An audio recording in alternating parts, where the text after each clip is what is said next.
So hello guys, आप देख सकते हो आपके सामने एक सवाल है। पैराग्राफ टाइप का क्वेश्चन है, बहुत ही इजी है।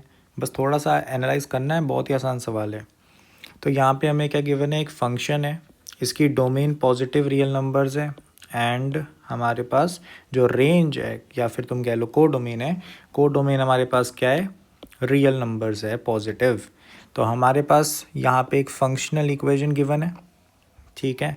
ए कोई भी एक रियल नंबर हो सकता है, तो उसकी वैल्यू भी निकालनी है, तो इसका मतलब इसकी कोई वैल्यू निकलेगी, ठीक है। सॉल्व करने के बाद हमारे पास एक सेकंड पार्ट भी है जिसके लिए फ़ंक्शन निकालना पड़ेगा, और यहाँ पे भी फ़ंक्शन निकालना पड़ेगा सॉल्व करने के लिए।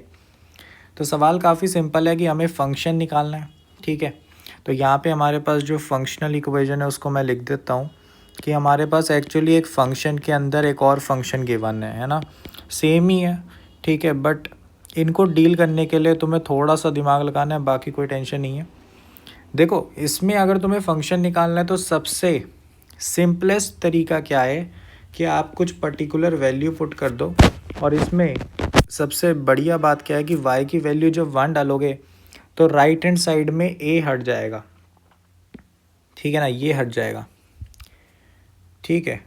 तो यहाँ पे जैसी y की वैल्यू 1 डाली तो तुम्हारे पास मिल गया f of x times f of 1 equal to x square, और साथ में 1 की पावर a आ जाएगा। तो 1 की पावर कुछ भी हो, रियल नंबर 1 ही रहता है ना, तो इसको मैं हटा सकता हूँ, ठीक है। अब यहाँ पे ख़ास बात क्या है कि ये चीज़ कांस्टेंट है। आई होप सो कि आप लोगों को ये पता लग गया होगा कि ये चीज़ कांस्टेंट क्यों है। क्योंकि देखो, जब हमारे पास कोई फंक्शन होता है एफ ऑफ एक्स, है ना, और जब मैं इसमें इनपुट डाल देता हूँ, कोई वैल्यू डाल दी मैंने, तो उसकी कोई कांस्टेंट आउटपुट ही आती है ना, कोई कांस्टेंट वैल्यू आ जाती है उसकी। जैसे एक एग्जांपल ले लेते हैं, एक्स स्क्वायर प्लस 1, ठीक है। तो अगर मैं इसमें एफ ओ 1 की बात करता हूँ तो इसकी वैल्यू 2 आ जाती है, तो ये कांस्टेंट वैल्यू हुई ना। तो वही वाली बात कह रहा हूँ मैं यहाँ पर कि एफ ओ 1 एक कांस्टेंट है। तो यहाँ पर मैं क्या करता हूँ कि एक जो हम मैनिपुलेशंस कर सकते हैं फंक्शनल इक्वेशन में कि x को मैं कुछ वैल्यू सब्स्टिट्यूट कर सकता हूँ। तो यहाँ पे मैं x को x divided by F of 1 डाल सकता हूँ, ठीक है ना। एफ ऑफ 1 तो कांस्टेंट है, तो डाल दिया। तो यहाँ पे मेरे पास एफ ऑफ, यहाँ पे x divided by F of 1 बन गया, साथ में मल्टीप्लाई में एफ ऑफ 1 भी है। फिर हमारे पास राइट हैंड साइड में x divided by F of 1 और इस पूरे का स्क्वायर हो गया। तो इसको सिंप्लीफाई करोगे तो लेफ्ट हैंड साइड में एफ ऑफ एक्स है और राइट हैंड साइड में x square divided by F of 1 का स्क्वायर है।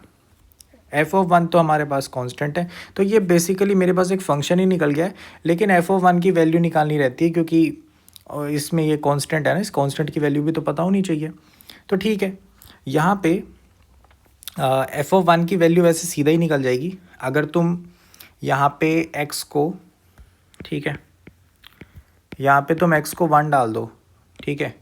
तो तुम्हारे पास एफ ऑफ 1 इक्वल टू 1 का square divided by F of 1 का स्क्वायर आ जाएगा। तो यहाँ से तुम्हारे पास एफ ऑफ 1 का जो क्यूब है उसकी वैल्यू 1 के बराबर आ रही है। तो यहाँ से एक ही वैल्यू निकली कि एफ ऑफ 1 1 होना चाहिए, ठीक है ना।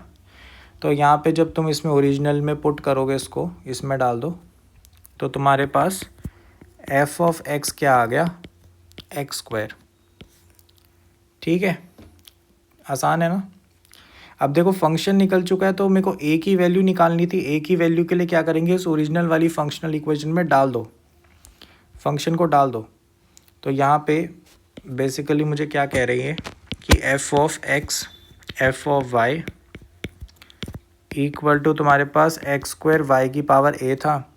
तो ये लेफ्ट हैंड साइड जो है इसको सिंप्लीफाई कर लो। तो ये लेफ्ट हैंड साइड को हम डाल देते हैं कि सबसे पहले तो अंदर वाले में डालेंगे, तो ये वाई स्क्वायर हो गया एफ ऑफ वाई की वैल्यू। और फिर अब इस इनपुट पे तुम इसकी वैल्यू निकालोगे तो क्या निकलेगा, एक्स का स्क्वायर और वाई की पावर 4। अब इन दोनों को कंपेयर कर लो, ए की वैल्यू क्या निकल रही है, 4 निकल रही है ना। आसान था, बस डाल दिया। तो यहाँ से ये ए ऑप्शन इसका करेक्ट आंसर आ गया पहले वाले पार्ट का। फिर हमारे पास जो दूसरा पार्ट है, अब देखो ये भी बड़ा आसान है, इसको ज़रा डिस्कस कर लेते हैं। तो यहाँ पे हमारे पास जो सेकंड पार्ट है वो हमारे पास कुछ ऐसा है कि f of r n C r, ठीक है ना, और हमारा जो r है वो 1 से n तक जा रहा है, ठीक है। तो एफ ऑफ r हमारे पास r स्क्वायर आ जाएगा। तो यहाँ पे मैं इसको ज़रा लिख के दिखाता हूँ। ये actually summation of r square N C R आ गया, r इक्वल टू 1 से n। इसका हो सकता है कुछ बच्चों को फॉर्मूला भी डायरेक्ट याद हो, बट फिर भी मैं एक प्रॉपर्टी याद कराना चाहता हूँ तुम्हें। तो देखो यहाँ पे सबसे पहले क्या करेंगे, हम ऐसा करेंगे कि इसमें प्रॉपर्टी कैसी यूज़ होने वाली है।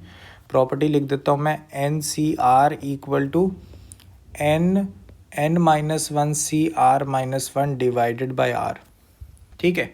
तो ये प्रॉपर्टी हम इस्तेमाल करने वाले हैं।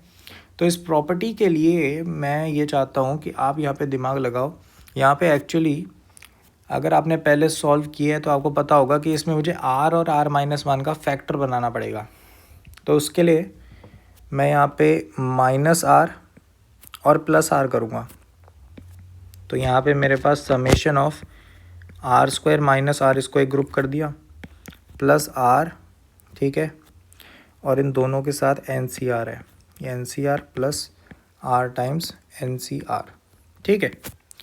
इसका रीज़न बड़ा सिंपल है, अभी पता लग जाएगा। तो यहाँ पे तुम्हारे पास r और r माइनस 1 का फैक्टर बन गया एन सी आर के साथ, और एक समेशन में तुम्हारे पास r और एन सी आर का फैक्टर बन गया। तो ये जो प्रॉपर्टी मैंने ऊपर लिखी इसको अप्लाई करो, ठीक है, इसको अप्लाई करो। तो इस प्रॉपर्टी को जब तुम अप्लाई करोगे तो यहाँ पे तुम इसको कैसे लिख सकते हो कि ये actually n divided by r, n minus 1 c r minus 1 है। फिर से प्रॉपर्टी इस पे लगाओगे तो क्या बन जाएगा, क्या बन जाएगा, फिर से एक फैक्टर नीचे उतर जाएगा, क्या बनेगा, n minus 1 by r minus 1, n minus 2 c r minus 2, ठीक है।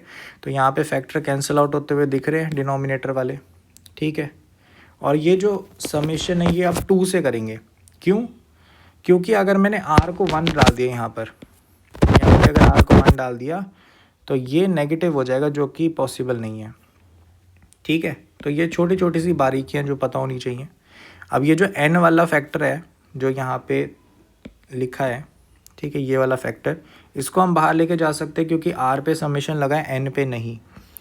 तो ये जो लेफ़्ट वाला पार्ट है ये अपने पास क्या आ गया, n माइनस 1, समेशन जा रहा है r इक्वल टू 2 से n minus 2 c r minus 2।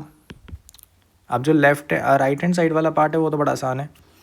ये राइट वाले में क्या करोगे, एक बार प्रॉपर्टी लगाओगे तो वैसे ही n minus 1 c r minus 1 बन जाएगा, r कट जाएगा न्यूमरेटर और डिनोमिनेटर में, n बाहर निकल गया तो समेशन इस पे लगा है, बाहर n निकल गया एक, तो इसका इसमें भी यही आ गया ना, n summation r equal to 1 c रखेंगे इसमें क्योंकि वो नेगेटिव नहीं बन रहा तो उसको बढ़ाने की ज़रूरत नहीं है, n माइनस 1 r माइनस 1, ठीक है।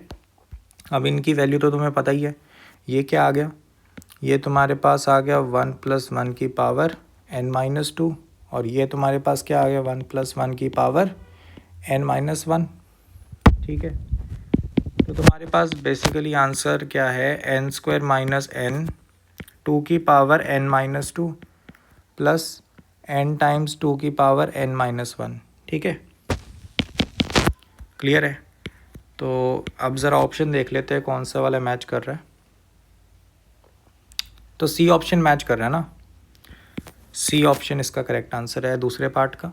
तीसरा पार्ट क्या कह रहा है, 2 times F of X equal to E की पावर एक्स के नंबर ऑफ सोल्यूशंस बताओ, ठीक है। तो हमारे पास जो थर्ड पार्ट है, ठीक है, तो जो थर्ड पार्ट है हमारे पास क्या पूछ रहे हैं कि 2 times F of X equal to E की पावर एक्स को सॉल्व करो। एफ ऑफ एक्स तो मेरे पास यहाँ पे एक्स स्क्वायर आ जाएगा, तो 2 times X square equal to E की पावर एक्स के सोल्यूशन ढूंढने हैं, ठीक है। तो यहाँ पे मुझे डेरिवेटिव का सहारा लेना पड़ेगा, तो मैं एक फंक्शन लेट कर लेता हूँ, लेट से जी ऑफ एक्स, और उसको मान लेता हूँ कि ये एक्चुअली ई की power x minus 2x square है, ठीक है। तो जब मैं डिफ्रेंशिएशन करूँगा तो यहाँ पे मेरे पास ई की पावर x माइनस 4x आ रहा है, ठीक है। एक चीज़ मुझे पता थी कि अगर एफ ऑफ एक्स फंक्शन यहाँ पे लिखा है तो एक्स हमारा पॉजिटिव ही होना चाहिए ना, ठीक है, क्योंकि वो फंक्शन डिफाइंड ही नहीं है नेगेटिव के लिए। देख लो यहाँ पर ये डोमेन जो है इसकी पॉजिटिव ही है, तो एक्स ग्रेटर देन ज़ीरो के लिए ही बात करेंगे हम, ठीक है। नेगेटिव एक्स के लिए तो हम बात ही नहीं कर सकते, ठीक है, क्लियर है। तो एक बार ग्राफ बना के देख लेते हैं ओरिजिनल वाले का। तो अगर मैं यहाँ पर एक्स एक्सिस बना दी, वाई एक्सिस बना दी, ताकि थोड़ा आइडिया रहे कि ज़ीरो कहाँ पर है, तो यहाँ पे बेसिकली ज़ीरो है और ये 2 टाइम्स एक्स स्क्वायर। तो जब 2 टाइम्स करोगे तुमने आउटपुट को ट्वाइस कर दिया, ठीक है, बेसिकली तुमने श्रिंक करवा दिया।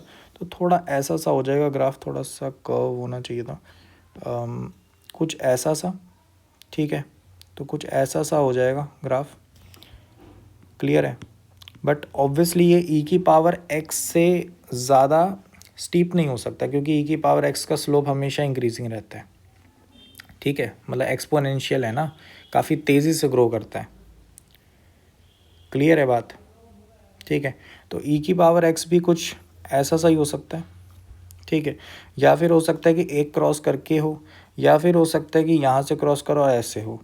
तो यहाँ पे जो तुम्हारे आंसर आएंगे, ठीक है, जो तुम्हारे आंसर आएंगे वो क्या होंगे, तुम्हारे जो आंसर आएंगे वो या तो 0 होगा या 1 होगा या 2 हो सकता है, पॉसिबिलिटीज़ तो इतनी ही हैं। अब यहाँ पे हम वैल्यूज़ पुट करके देख लेते हैं, उतने से अंदाज़ा लग जाएगा मेरे हिसाब से। तो अगर मैं x की वैल्यू 1 डाल के देखूँ तो यहाँ पे मेरे पास e की पावर 1 माइनस 2 आ जाता है, जो कि पॉजिटिव है, ठीक है।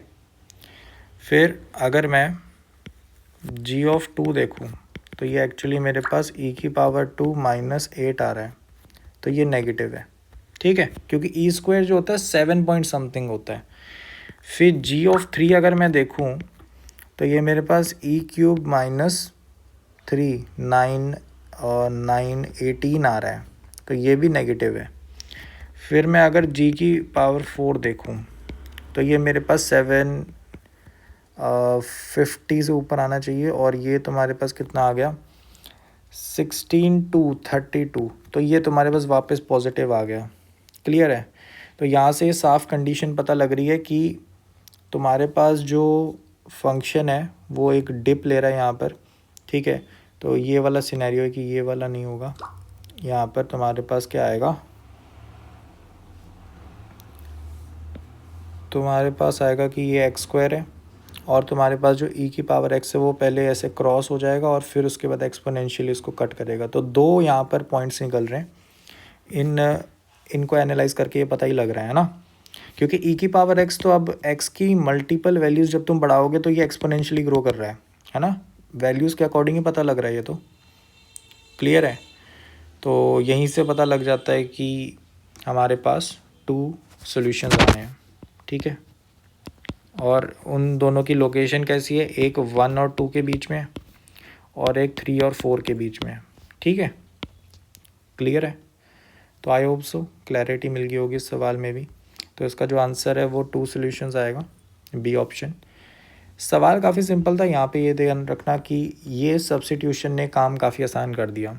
अगर तुम इसको डिफ्रेंशिएट करोगे तो थोड़ी सी दिक्कत आएगी, आई डोंट नो कि वैसे कैसे सॉल्व करोगे, थोड़ा सा हो सकता है कि लेंदी हो जाए calculation. This was the simplest approach, तो इसको डिस्कस कर दिया मैंने।